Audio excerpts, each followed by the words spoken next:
I stood at the podium looking out at 250 faces in the grand ballroom at the Fairmont Hotel in San Francisco. The board chairman had just announced me as the new CEO of Cascade Dynamics. Applause filled the room until my former mentor, Patricia Drummond, realized who was standing on stage. Her face drained of color. Next to her sat the woman who replaced me 3 years ago now, my VP of Operations. The applause died into frozen smiles and confused whispers. Let me take you back to where this all started, to the moment my life shattered into a million pieces. 4 years ago, I was 32 years old and flying high. I was the rising star at Helix Industries, a mid-sized tech consulting firm in Boston. For 7 years, Patricia Drummond had been my mentor, my guide, the person I looked up to more than anyone else in the business world. She was 56, brilliant, and commanded respect in every room she entered. She taught me everything about strategic partnerships and client relations. I watched how she navigated boardrooms, how she turned skeptical executives into believers, how she closed deals that seemed impossible. And I learned. I absorbed every lesson, every technique, every subtle skill. Over 18 months, I brought in $37 million in new contracts for Helix. $37 million. I worked 80-hour weeks, traveled constantly, missed birthdays and holidays, poured my entire soul into building relationships with clients. Patricia publicly praised me at company meetings, called me the future of Helix, told everyone I was destined for greatness.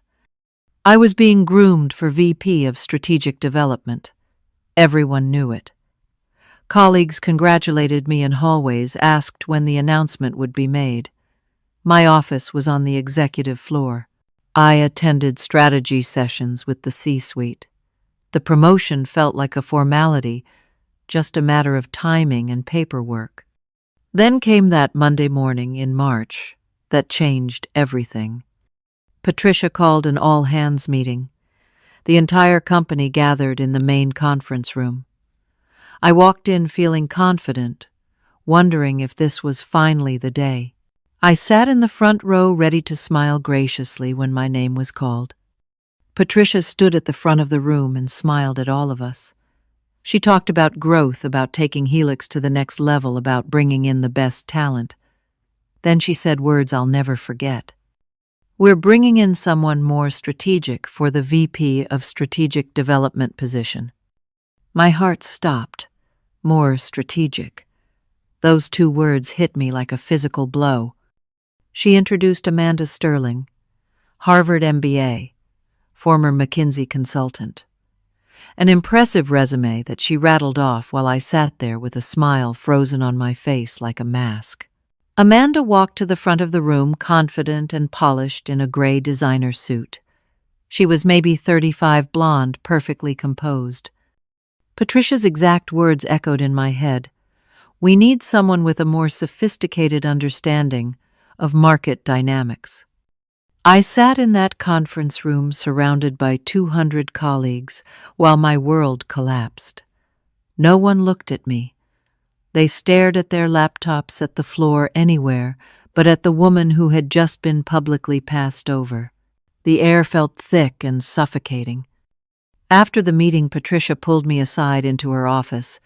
Her tone was businesslike, almost bored.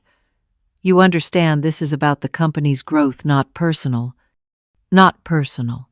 I had given 7 years of my life to Helix, brought in tens of millions in revenue, and she stood there telling me it wasn't personal. She offered me a lateral move to Special Projects Coordinator, a fancy title that meant nothing.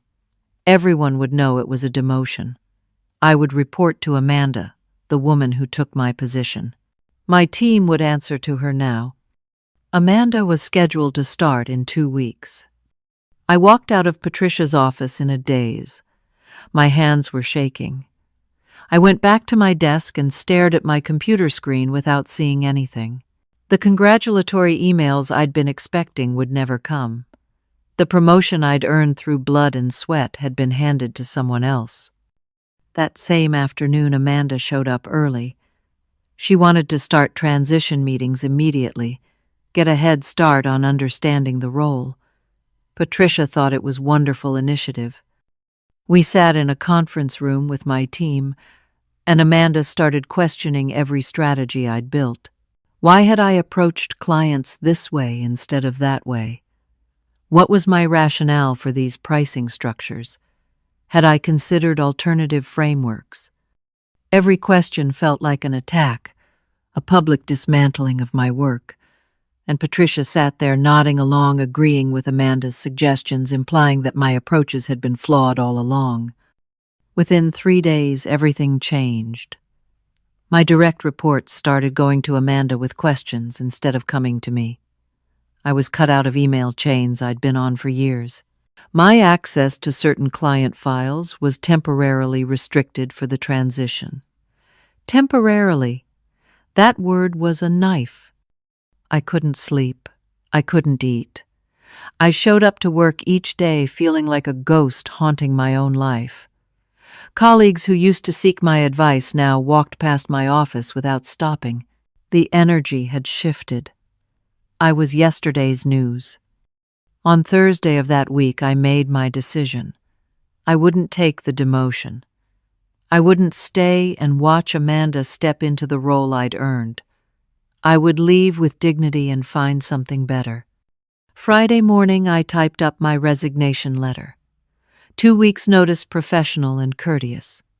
I walked into Patricia's office and handed it to her. She read it, and for just a second I saw something that looked like relief cross her face. She accepted my resignation immediately, thanked me for my service, and said she'd write me a good reference. I walked out thinking the worst was over. I'd get a good reference, leverage my track record, and land something even better. Maybe this was a blessing in disguise. Maybe I'd been thinking too small. $37 million in contracts over 18 months. That resume would open doors everywhere. I spent my final 2 weeks wrapping up projects and saying goodbye. Amanda shadowed me constantly, taking notes, asking questions. I was professional, helpful, gracious. I would not give Patricia the satisfaction of seeing me bitter. My last day came. I packed up my office, carried a cardboard box to my car, and drove away from Helix Industries. I was 32 years old, with 7 years of elite experience. The world was wide open. I had no idea I was driving straight into hell. I gave myself the weekend to process everything. Then Monday morning, I launched into job hunting with the same intensity I'd brought to client work. My resume was stellar. 7 years at a respected firm, millions in documented revenue, a track record of success that spoke for itself. I applied to 12 VP positions at competing firms within the first week. I crafted personalized cover letters, highlighted my accomplishments, and made sure each application was perfect. The responses came quickly. 6 companies wanted first-round interviews. I felt vindicated. See, Patricia didn't know what she was talking about. More strategic. I'd show her strategic.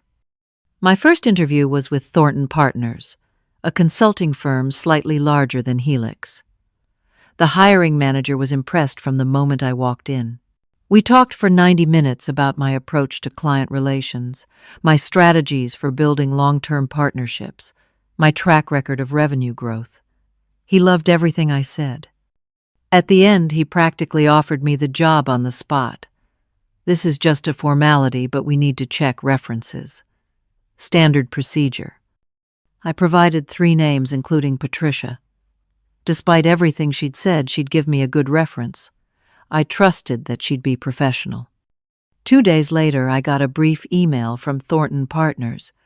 We've decided to go in a different direction. No explanation, no feedback. Just a door slammed in my face. I was confused but not worried. On to the next opportunity. The second company seemed even more excited after 3 rounds of interviews. They talked about compensation packages, start dates, team structure. Then they asked for references. Again, I provided Patricia's name. Again, silence, followed by rejection. The third company did the same thing. Enthusiastic interest, multiple interviews, then suddenly cold. The fourth company's hiring manager accidentally revealed the truth. We were on a phone call discussing next steps when he said something vague about concerns from my previous employer regarding team dynamics. I felt my blood turn to ice. What concerns? He backtracked immediately, realized he'd said too much, and ended the call quickly. But I'd heard enough. I called Patricia that same afternoon, my hands shaking with rage. She answered on the third ring, her voice cool and professional. Patricia, what are you telling people who call for references? I'm giving honest references, Clementine. Is there a problem? What does that mean, honest? It means I tell them the truth, that you had difficulty adapting to strategic oversight, that you struggled when more experienced professionals were brought in. It's all factual. I wanted to scream. Difficulty adapting, struggled. I'd been pushed out, replaced, and now she was rewriting history to make it sound like I was the problem. You're sabotaging me. I'm being truthful. If you can't handle honest feedback that says more about you than it does about me. She hung up. I sat there staring at my phone, understanding the full scope of what was happening. Patricia wasn't just giving bad references. She was actively destroying my career. I pivoted. I started applying to companies where I wouldn't need Patricia as a reference. I used other colleagues from Helix people who liked me and would speak positively about my work. Surely that would solve the problem. But Boston's tech consulting world was smaller and tighter knit than I realized. Patricia had been attending industry lunches, cocktail parties, board meetings. She was on advisory boards. She sat on panels. She knew everyone. And she was poisoning the well, subtly, carefully, with plausible deniability. A comment here, a concerned expression there. Clementine. Oh yes, talented in some ways, but she really couldn't handle working with more experienced strategists. Such a shame. Hiring managers heard whispers at conferences. They ran into people who knew people who'd heard something. The rumors were vague enough to be believable and damaging enough to make them cautious. My interview rate dropped from 6 a week to 0. 2 months passed, then 3. My savings account, which had been healthy, started to look less comfortable. Rent on my Boston apartment was $2,900 a month. I had student loan payments of $743 monthly, car payment, insurance, utilities, groceries. The numbers added up fast. I'd been planning to negotiate a signing bonus at my next job, maybe even a slight salary increase. Now I was burning through savings with no income and no prospects. I tried everything. I reached out to old clients I'd worked with, people who'd loved me, but they couldn't hire me directly, and when they made introductions to their networks, those conversations went nowhere. Finally, I got an interview at a smaller firm, a scrappy operation willing to overlook industry whispers. The salary was 40% less than what I'd made at Helix. It was a significant step down in every way, but I needed income. I made it to the final rounds. There were 3 candidates, and I felt good about my chances. The firm seemed excited about my experience. Then I saw the announcement on LinkedIn. The small firm had just signed a major partnership deal with Helix Industries. Patricia Drummond would be joining their advisory board as part of the partnership. 2 days later, I got the email. Position has been filled internally. I sat in my apartment, staring at my laptop screen, reading rejection number 19. I'd been unemployed for 3 months. My savings account balance showed $18,312. Every door in Boston was closed. Patricia had systematically destroyed my reputation in the only market I knew. I was 32 years old with an excellent resume that had somehow become toxic. I couldn't breathe. The apartment walls felt like they were closing in. I'd gone from rising star to untouchable in less than 90 days. My phone rang. It was my landlord calling about renewing the lease.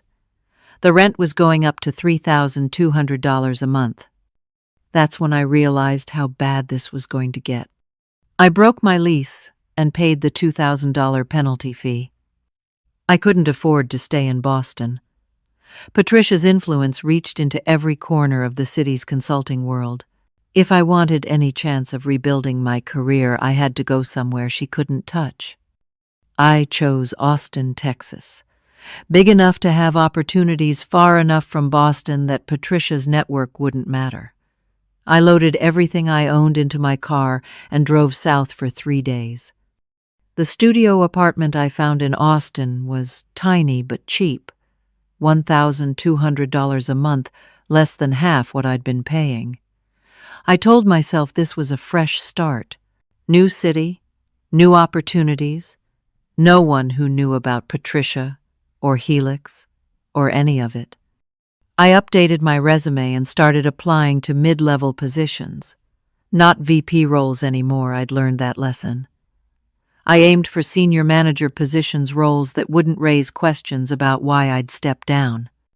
But the 7-month gap in employment was a red flag I couldn't hide. Every interviewer asked about it.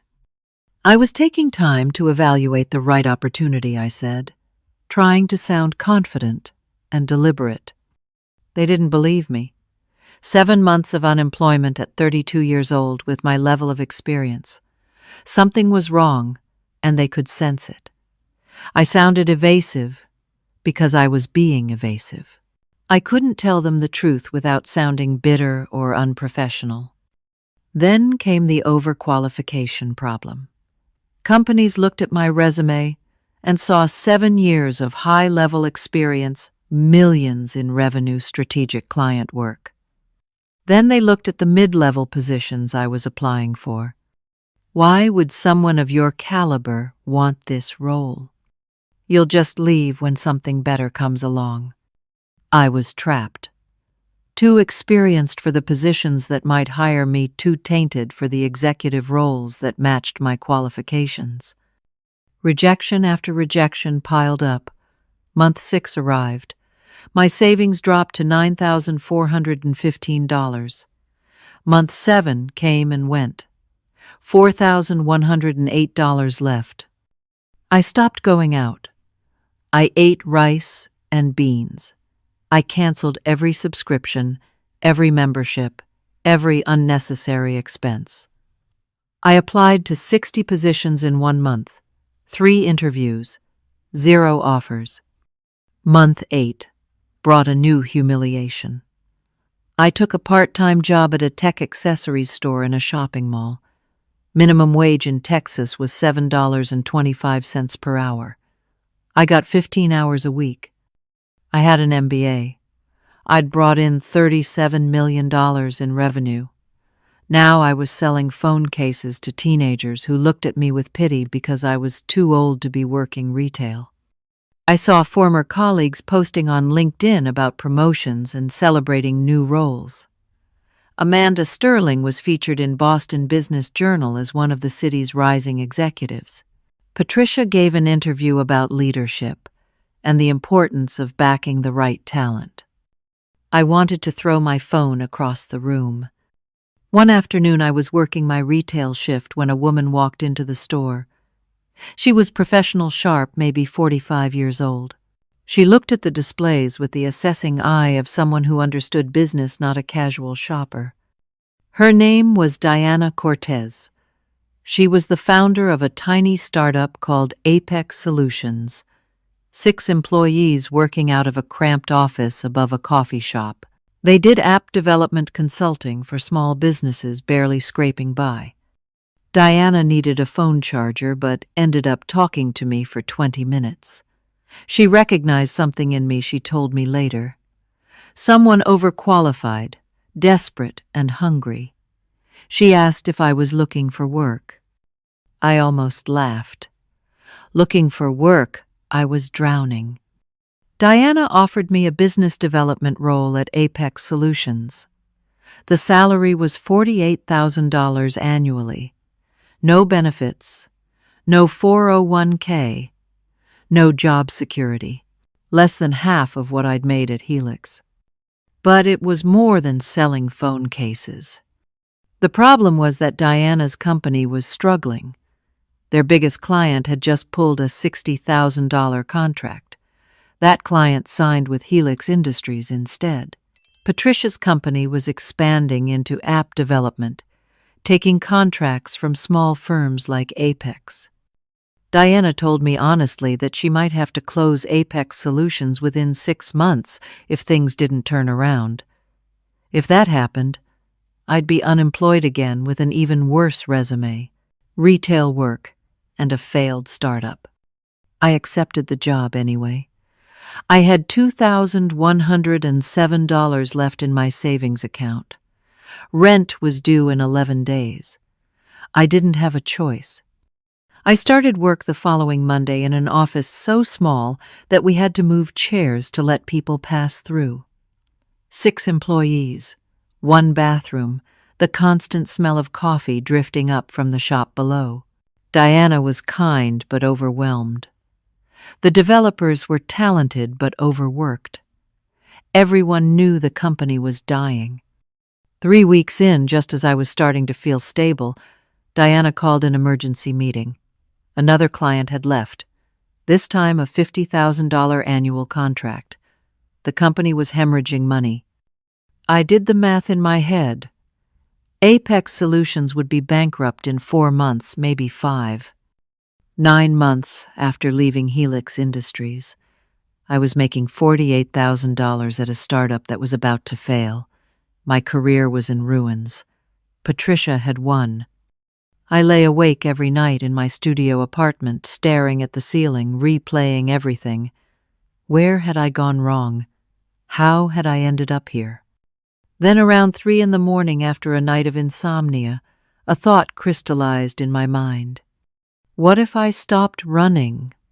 What if I stopped trying to escape what Patricia had done and started fighting back?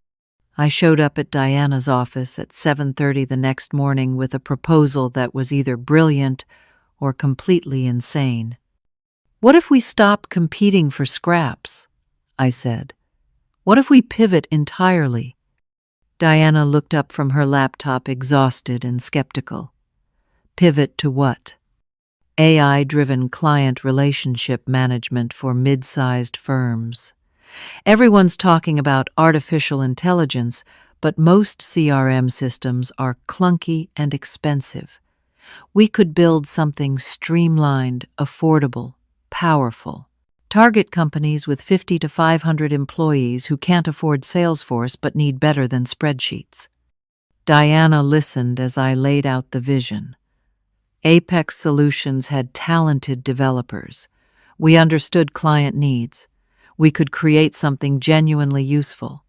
The market was there. How do we fund development? Diana asked. I defer my salary for 3 months. Put that money toward hiring an additional developer and building the prototype. Diana stared at me. You'd work for free. I'd work for equity. Give me 5% of the company, and I'll make this happen. I was betting everything on this idea. If it failed, I'd be unemployed again with 0 savings. But at least I'd be fighting instead of drowning.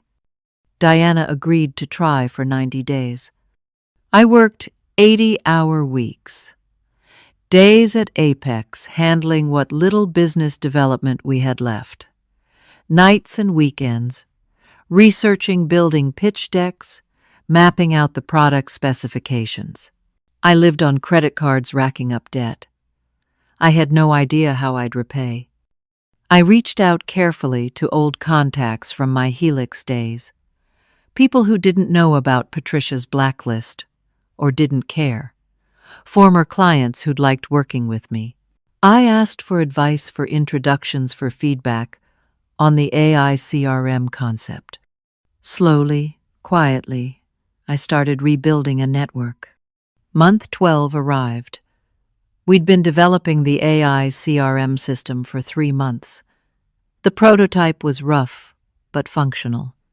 I landed a small contract with a regional firm in Dallas, $25,000 to implement our system. It wasn't much, but it was proof of concept. I delivered the project myself, working directly with their team, refining the system based on their feedback.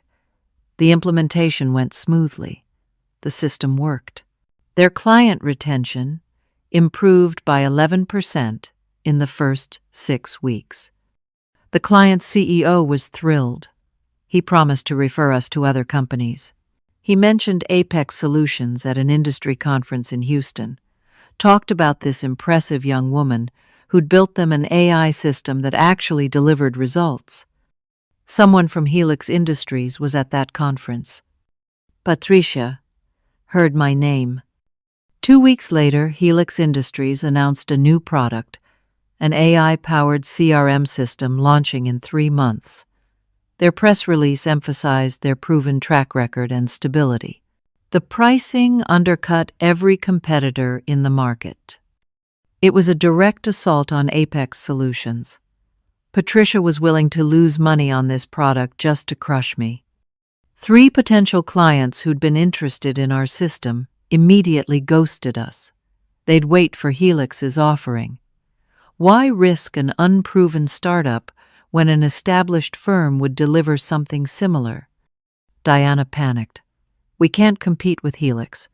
We should pivot again, find a different niche before they bury us. But I knew if we abandoned the AI CRM space, we'd have nothing.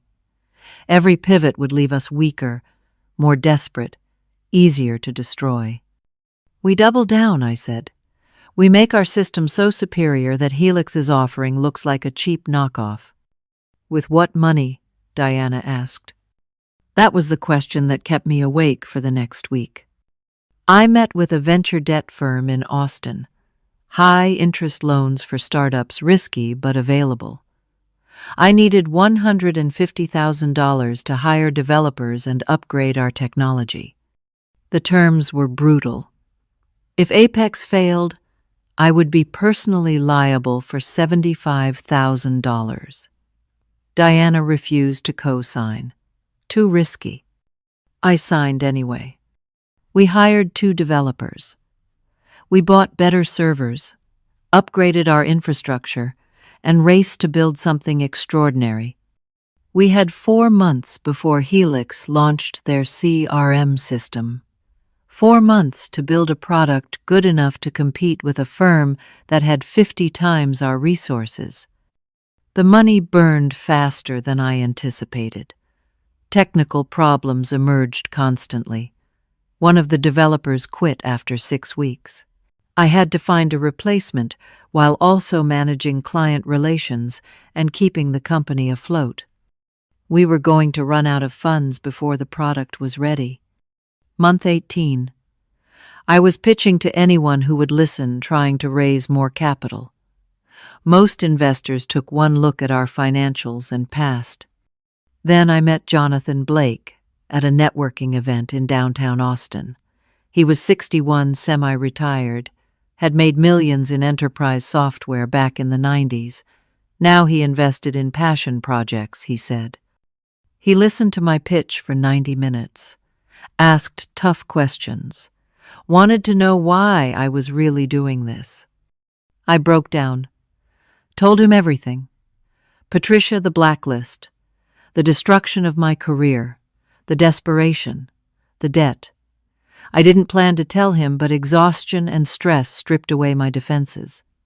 Jonathan knew Patricia's name, knew her reputation for ruthlessness. He sat back in his chair and studied me. "I'll invest $300,000 in Apex Solutions," he said.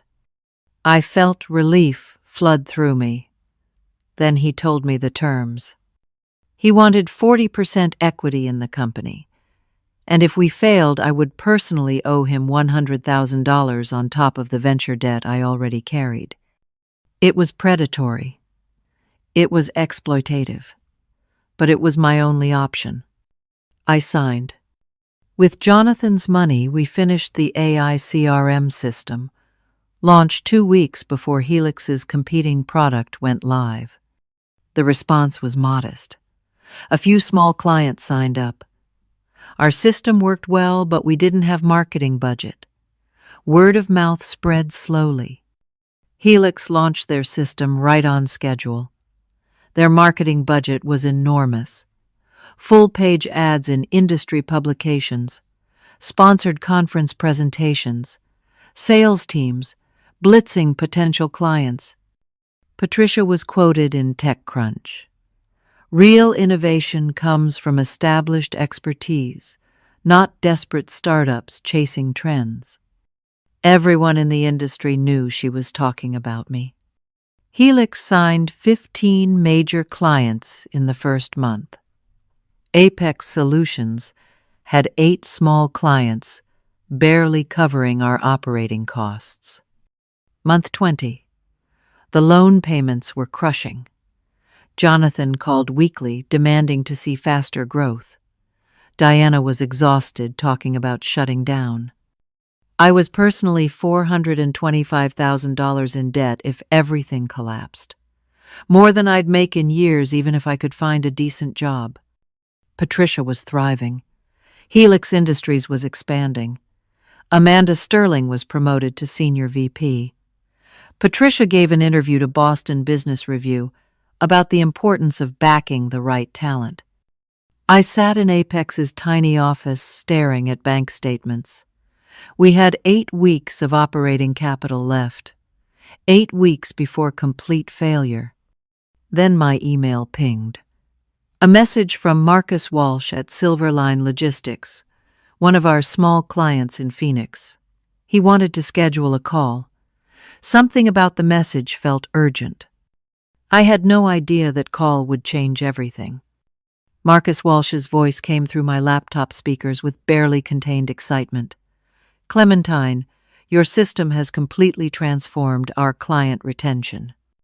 Silverline Logistics was a $120 million company, one of our 8 small clients. I'd implemented our AI CRM system 6 weeks earlier, expecting another modest success.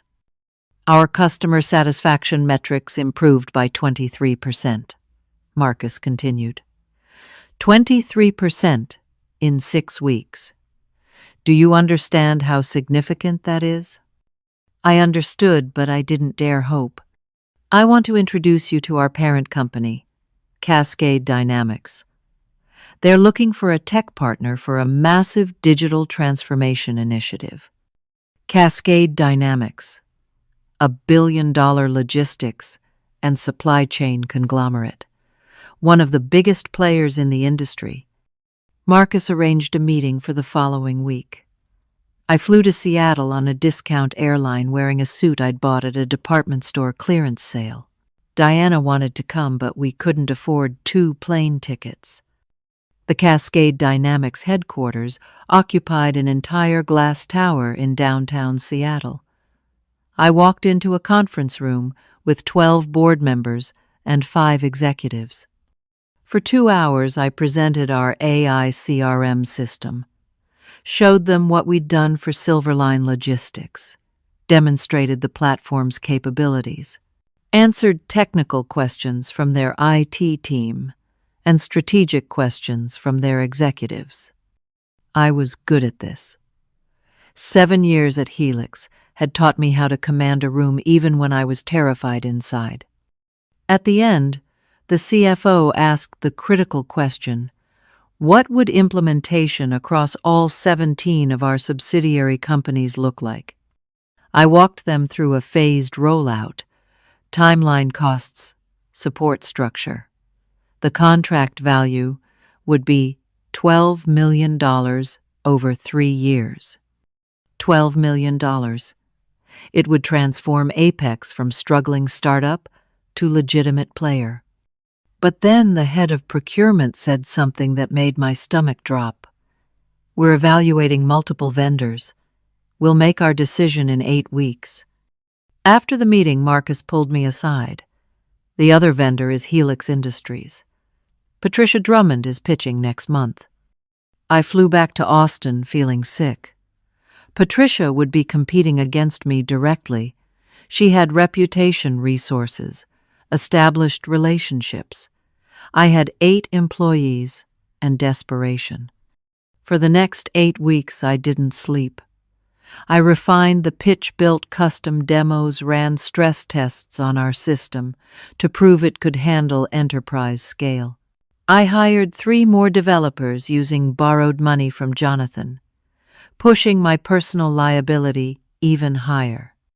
Diana handled day-to-day operations while I obsessed over every detail of the Cascade proposal. I lost 16 pounds, developed stress, induced migraines, lived on granola bars and coffee because I couldn't afford anything else and didn't have time to eat properly anyway. 3 weeks before the final pitch, rumors started circulating. Helix was claiming Apex Solutions had security vulnerabilities, suggesting we'd had data breaches. Completely false. But the whispers reached Cascade's IT team. I had to arrange independent security audits. Cost $18,000 we didn't have. The audits cleared us completely, but the damage lingered. Some board members at Cascade now viewed us as risky. Pitch day arrived, month 24 of this nightmare. I walked into Cascade's Seattle headquarters again, this time for the final presentation. I was scheduled first. Patricia would pitch after lunch. My presentation was flawless. I'd practiced it 50 times. Every data point, every demo, every answer to their anticipated questions was perfect. I showed them projections for cost savings, efficiency gains, client retention improvements, used Silverline's 23% improvement as proof. The board asked challenging questions. I answered every single one without hesitation. When I finished, the room was silent for a moment. Then the CEO nodded. "Thank you, Clementine. That was impressive." I left the building and waited at a coffee shop down the street, unable to fly home without knowing how Patricia's pitch went. Marcus texted me 3 hours later. Patricia was impressive. Helix offered lower pricing, threw in free consulting services. She brought Amanda Sterling to co-present. They emphasized established track record and stability. My heart sank. Board is split, Marcus added. Some want innovation, some want safety. Decision in 2 weeks. I flew back to Austin and barely functioned for 14 days. Diana tried to keep me grounded, but I knew the truth. If Cascade chose Helix, Apex was finished. I was finished. Week 9. Cascade's procurement director called. "Clementine, we've made our decision. We're going with Helix Industries." The room tilted. I couldn't breathe. The board felt more comfortable with their established reputation, he continued.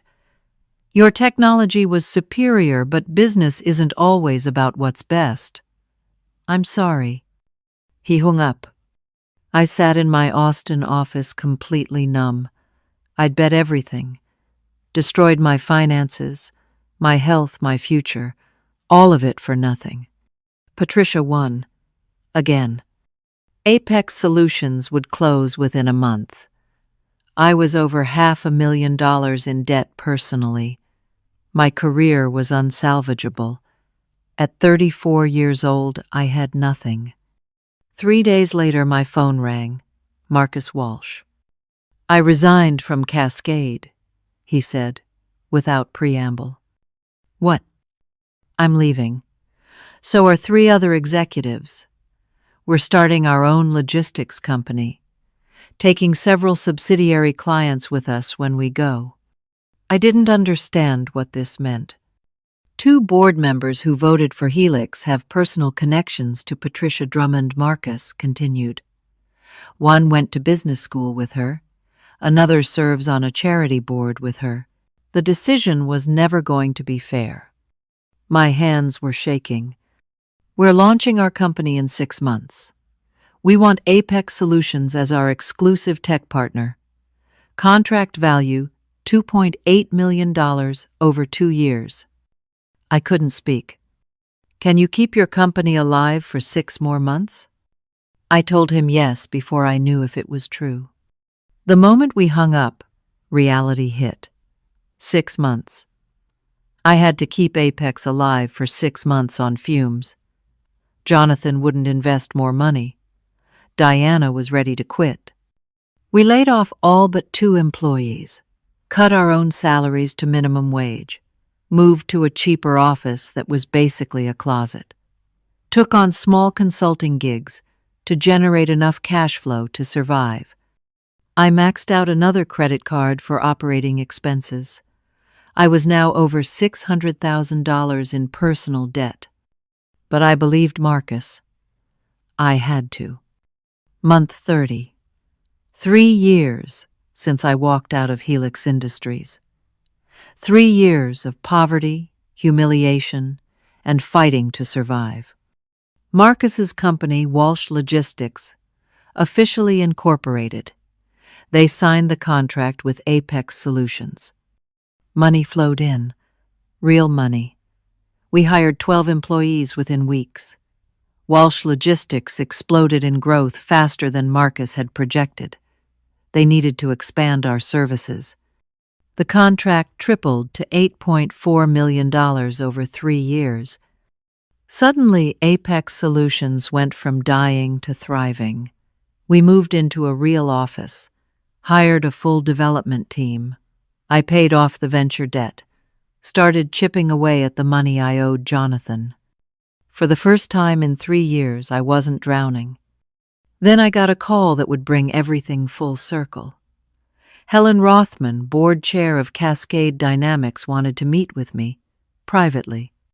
Helen Rothman chose a high-end restaurant in Seattle. Floor-to-ceiling windows overlooking Elliott Bay tables spaced for private conversations. She was 62, silver-haired, intimidating.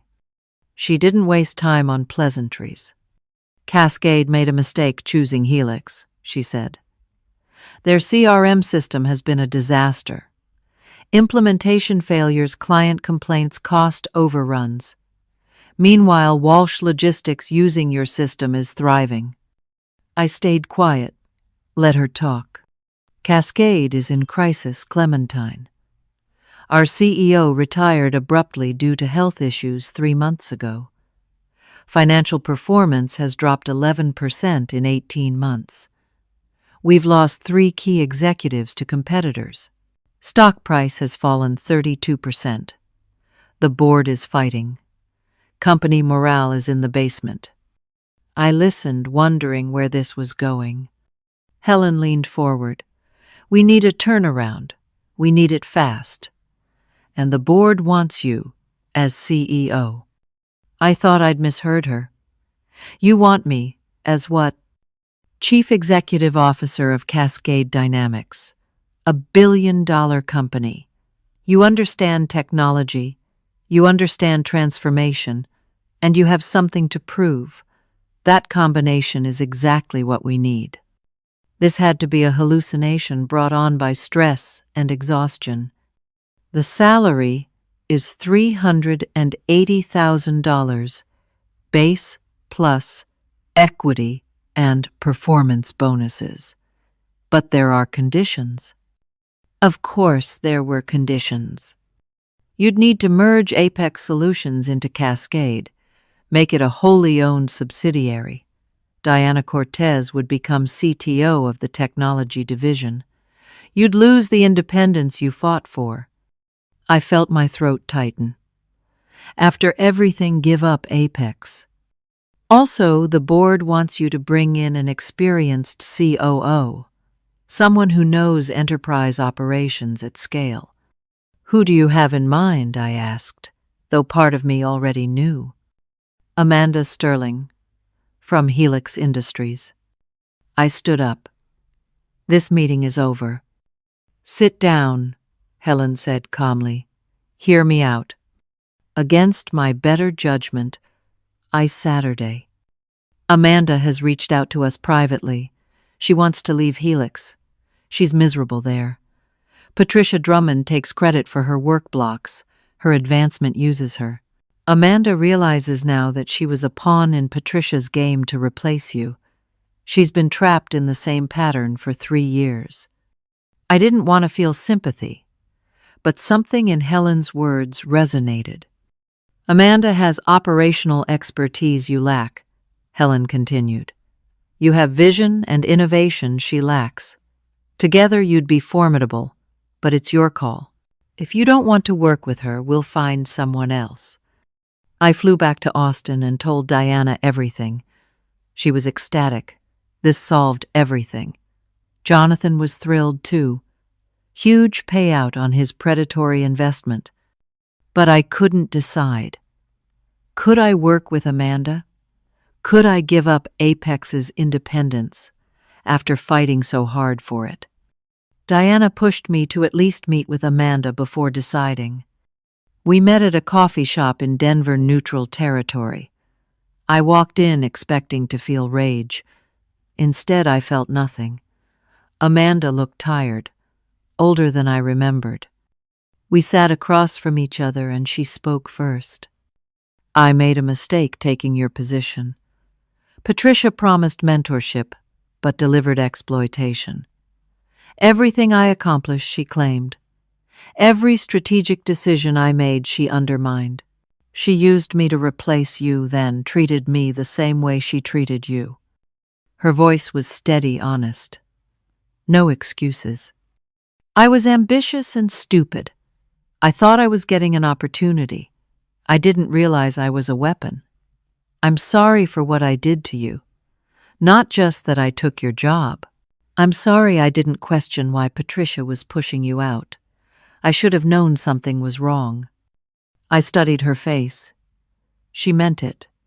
You built something real, Amanda continued. I helped destroy something and got nothing in return. If you want to work together at Cascade, I'll work for you, not with you. For you. I know my place now. We talked for 2 hours. About Patricia, about Helix, about what we'd both learned. Amanda had operational skills I genuinely needed. She understood enterprise scale in ways I didn't. I went home and did research on Cascade before making any decision. What I found was explosive. Cascade's board had been investigating Patricia. The Helix CRM system wasn't just bad. There was evidence Patricia knew it wasn't ready for enterprise deployment. She'd pushed the contract through anyway, prioritizing, crushing me over delivering quality. The failed implementation cost Cascade over $8 million. The board was considering legal action against Helix for breach of contract and fraud. Patricia's reputation was about to implode. I called Helen Rothman. I'll take the CEO position. I want Amanda as VP of Operations, not COO. She reports to me, and I want to announce it at Cascade's annual investor gala. When Helen asked, I believe Patricia will be attending as a vendor partner. Helen was quiet for a moment then. I heard the smile in her voice. The gala is in 6 weeks. The $444 million investor gala at the Fairmont Hotel in San Francisco. I'll arrange everything. The next 6 weeks were a blur. I studied Cascade's operations, met privately with executives prepared for the CEO role, learned the company inside and out. Apex Solutions merged into Cascade's technology division. Diana became CTO, making $220,000 annually. Our 8 employees became part of a larger team. Everything we'd built was folded into something bigger. I bought a custom suit for the gala. Black, perfectly tailored, expensive. I looked like a CEO. I felt like an imposter. But I was ready. Patricia had no idea what was coming. She'd been invited to the gala as a major vendor partner despite the brewing lawsuit. She planned to network, expand Helix's influence, solidify relationships. She brought Amanda Sterling as her +1, not knowing Amanda had already resigned weeks ago and accepted the VP role at Cascade. The Fairmont Hotel Grand Ballroom was spectacular. Crystal chandeliers, floor-to-ceiling windows tables set with fine china. $444 million represented in that room. Investors, board members, executives, industry leaders, press photographers everywhere. Patricia arrived in a designer gown, smiling and confident. She sat at a prominent table with other major vendors. Amanda sat next to her, playing the role perfectly. The evening began. Cocktails, dinner, awards, presentations. Patricia networked at her table, barely paying attention to the stage. Then Helen Rothman took the podium. She talked about Cascade's new strategic direction: transformation, innovation, fresh leadership for a changing world. Patricia was still networking, half listening. Helen smiled at the crowd. "Please welcome Cascade Dynamics' new Chief Executive Officer." Patricia glanced up casually, probably expecting some internal promotion. I walked onto the stage. The applause was thunderous. 250 people standing clapping. Patricia's wine glass froze halfway to her lips. The color drained from her face. Her mouth fell open. I stood at the podium in my black suit, looking out at the crowd, at the investors and board members and industry leaders, at Diana in the front row crying with joy, at Amanda who stood from Patricia's table and walked toward the stage, at Patricia sitting alone realizing in real time what had just happened. The woman she destroyed 3 years ago was now running a billion-dollar company. I found Patricia's eyes across the room, and I smiled. I began speaking, my voice steady and clear. Every word had been rehearsed, but now it felt natural. Thank you to the board for this incredible opportunity. Cascade Dynamics has a proud history and a bright future. Over the coming months and years, we will focus on 3 core principles: innovation, integrity, and collaboration. I paused. Let those words sink in. I've learned in my career that true strategic thinking means building people up, not tearing them down. The best leaders create opportunities for others to succeed. They don't eliminate competition through sabotage. They don't destroy careers out of fear or insecurity. I never said Patricia's name. I didn't have to. Every sentence was aimed directly at her, and everyone in the room who knew the history could feel it. At Cascade, we will succeed by empowering our people, by choosing innovation over politics, and by remembering that a company's strength comes from the collective talent of its team. More applause. I glanced at Patricia. She was sitting rigid, her hands clenched on the table. Now I'd like to introduce my leadership team. I announced several key positions people the board had already approved. Then I got to the moment I'd been waiting for. And serving as Vice President of Operations, someone with exceptional enterprise experience and operational expertise, Amanda Sterling. Amanda stood from Patricia's table, walked to the stage. Every eye in the room followed her. Patricia sat alone at the table, abandoned. The photographers captured it. The woman who'd built her career on manipulation sitting isolated while her protégé, and her former target stood together on stage. Amanda and I shook hands. The symbolism was perfect. The cameras flashed. The applause continued. After the speech during the reception, Patricia found me in a quiet hallway. Her face was hard, angry. "How long have you been planning this?" "Planning?" What I asked calmly. "This whole thing. Stealing Amanda. Taking over Cascade. I didn't steal anyone. Amanda made her own choice. And Cascade offered me a job based on merit. You know that thing you said I lacked?" Patricia's hands were shaking. "You have no idea what you're doing. Running a company like Cascade requires experience you don't have." "You're right. That's why I hired Amanda. She has operational expertise I lack. I learned something you never did, Patricia.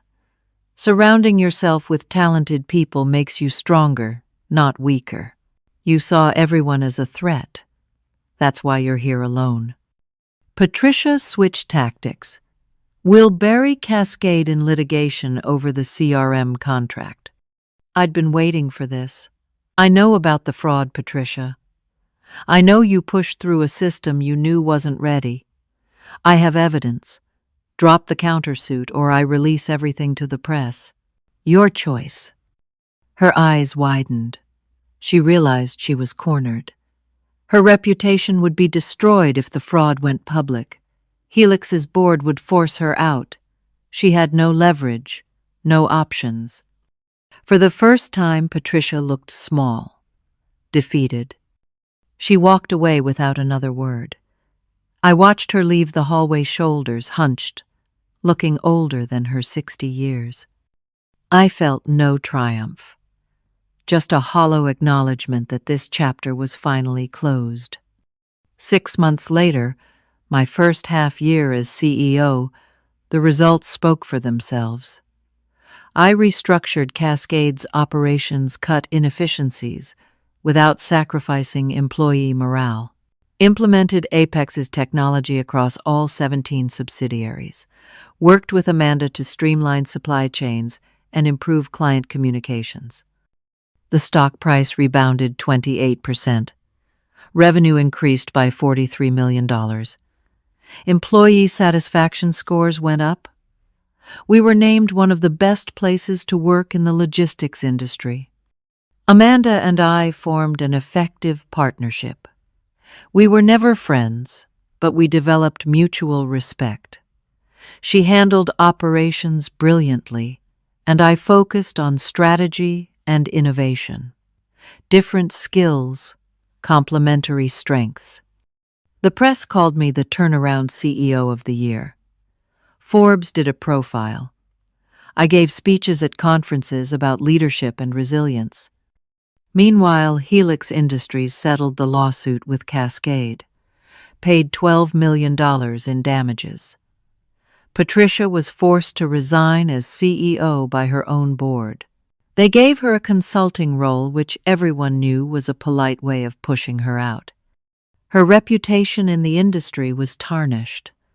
The woman who destroyed careers through whispers now found herself isolated, her influence gone. I heard about it through industry channels, felt no satisfaction, just a strange emptiness. 8 months after the gala, I attended an industry conference in Chicago. I was a keynote speaker, now talking about digital transformation in logistics. I ran into Patricia in the hotel lobby. She looked older, tired, diminished. We had an awkward conversation neither of us wanted, but both felt obligated to have. "I owe you an apology," Patricia said. Her voice was quiet. "What I did to you was wrong. I saw you as a threat, instead of as someone I should have continued mentoring. Fear and ego drove every decision I made. I'm sorry. It wasn't a perfect apology. It didn't undo 3 years of hell, but it was genuine." "You taught me something valuable," I said. You showed me exactly what kind of leader I never want to become."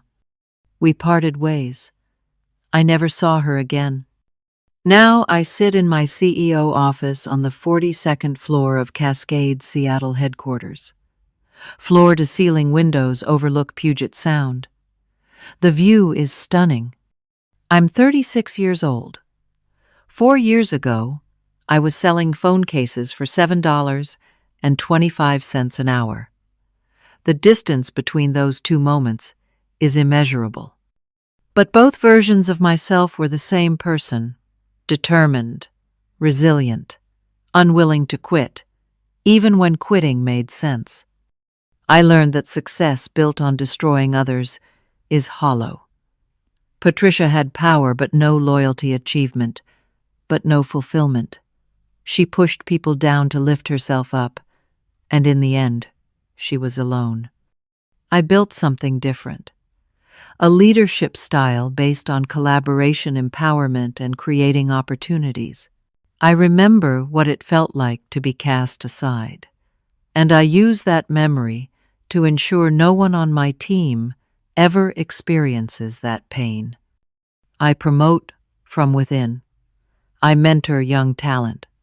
When I see someone struggling, I help them instead of replacing them. When someone makes a mistake, I coach them through it instead of publicly shaming them. Last week, my assistant brought me a resume. A young woman, 29 years old, talented but recently laid off.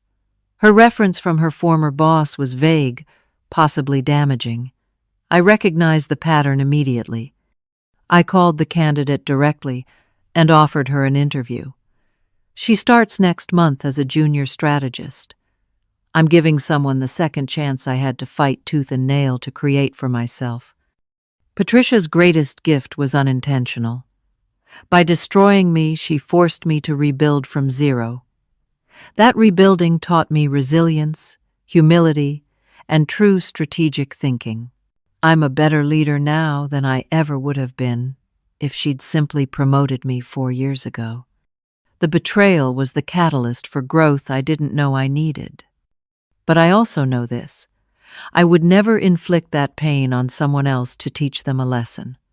There are kinder ways to build character. There are better ways to develop talent. Patricia taught me what not to do. And in some strange way, that was more valuable than anything she taught me during our 7 years together. True power comes from elevating others, not diminishing them. Success without integrity is fragile, and the people who try to bury you don't realize they're planting seeds. Sometimes the worst thing that happens to you creates the best version of yourself, but you have to choose. Will you become bitter or better? I chose better. And in that choice I won long before I ever took the stage at the Fairmont Hotel. Diana calls me most weekends. We laugh about the journey from that tiny office above the coffee shop in Austin. She reminds me where we started, keeps me grounded. Jonathan got his money back with substantial returns. He told me I was the best investment he ever made, not because of the financial return, but because watching me refuse to give up restored his faith in founders. Marcus Walsh's logistics company is now valued at over $300 million. We partnered on several major initiatives. He sends me a text every year on the anniversary of that first phone call. Best decision I ever made. Amanda left Cascade after 2 years to become COO of another company. We parted on good terms. She thanked me for giving her a second chance and teaching her that leadership isn't about domination. I review Cascade's quarterly results every month. Profit margins up, revenue growing, employee retention strong. We've built something sustainable and meaningful. But more than the numbers, I'm proud of the culture. People who work here feel valued. They take risks without fear of being destroyed for mistakes. They collaborate instead of competing internally. That's my legacy. Not the turnaround story, not the revenge narrative. The culture of decency and empowerment. I stand at my office window watching the sun set over Seattle. The sky is orange and pink, the water reflecting colors like a mirror. The city lights begin to glow in the gathering dusk. I'm 36 years old, CEO of a billion-dollar company, 4 years removed from rock bottom. The journey from there to here taught me everything that matters. I touch the cool glass of the window and whisper to my reflection, "We made it." And finally, truly, I believe it. So, let me ask you something. Have you ever felt betrayed by someone you trusted? Someone who was supposed to lift you up but pushed you down instead? How did you respond? Did you let it break you, or did you use it to build something stronger? I'd love to hear your story in the comments below.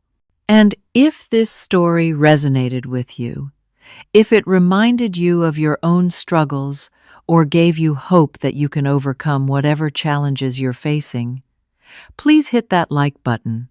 Subscribe to hear more stories about resilience, redemption, and refusing to give up even when everything seems impossible.